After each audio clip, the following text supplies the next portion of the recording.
पूर्णिया में महागठबंधन की महारैली में 7 दलों ने एकजुटता की बात कही। मुख्यमंत्री नीतीश कुमार, लालू यादव और डिप्टी सीएम तेजस्वी यादव ने भाजपा और आरएसएस को निशाने पर लिया। मैसेज दिया कि अगर सब मिलकर लड़े तो भाजपा को हराया जा सकता है। लालू यादव ने कहा कि बीजेपी कोई पार्टी नहीं, वो आरएसएस का मुखौटा है। भाजपा और आरएसएस घोर आरक्षण विरोधी है। एक साथ रहिए, एकजुट रहिए, हम साथ रहेंगे तो ये लोग कुछ नहीं कर पाएंगे। रैली में लालू दिल्ली से जुड़े थे। उन्होंने वीडियो कॉन्फ्रेंसिंग के जरिए ही सभा को करीब 10 मिनट तक संबोधित किया।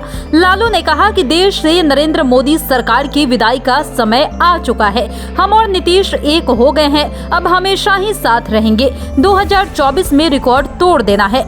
लालू यादव ने याद दिलाया कि बिहार वालों के साथ मिलकर मैंने आरएसएस के रथ को रोका था। बिहार के करवट पर देश में हवा बदलती है, लोग उसे अनुसरण करते हैं। ये जो आरएसएस है, यह गुरु गोवलकर की पार्टी है। गोवलकर ने बंच ऑफ थॉट्स में 2 खतरनाक बात लिखे हैं। उन्होंने लिखा है कि काशी विश्वनाथ मंदिर में अगर कोई दलित पूजा करने पहुंच जाए तो उसको जूते से मारकर बाहर करो। इसके अलावा लिखा है कि आरक्षण को समाप्त करना चाहिए, इसमें बदलाव करना चाहिए। आरक्षण की कोई जरूरत नहीं है। ये है आरएसएस और बीजेपी का असली चेहरा।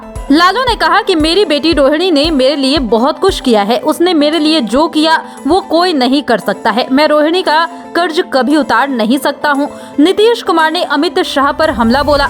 उन्होंने कहा कि देश पर कब्जा कर लिया गया है, कोई भी काम देश हित में नहीं कर रहे हैं। बिहार के विकास के लिए कोई काम किया है क्या? दीक्षांत एडुटेक लाया है दीक्षांत ई लर्निंग ऐप। बने दीक्षांत का चैनल पार्टनर और अर्न करें लाखों रुपए प्रति महीने। चैनल पार्टनर बनने के लिए विजिट करें www.dikshans.com। लेकिन यहाँ आकर क्या क्या बोल दिया कि हमने ये विकास किया, हमने वो विकास किया।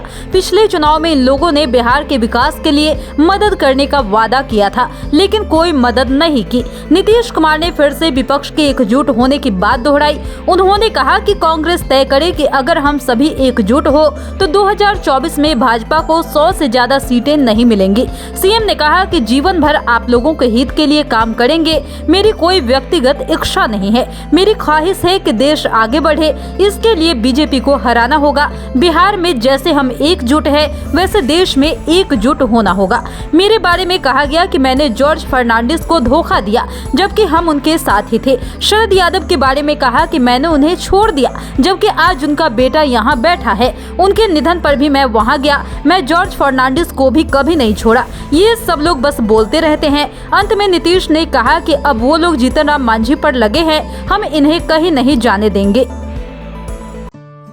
दीक्षांत एडुटेक लाया है दीक्षांत डिजिटल क्लास। दीक्षांत डिजिटल क्लास का उपयोग कर छात्र बना सकते हैं पढ़ाई को बेहद आसान और मजेदार।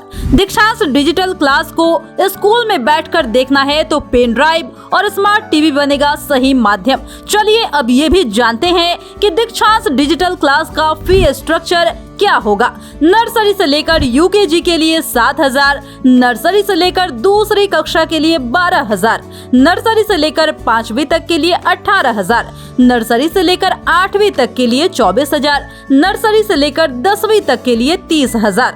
अगर आपको डेमो करना है तो उसके लिए आप दीक्षांत डिजिटल क्लास के यूट्यूब चैनल को विजिट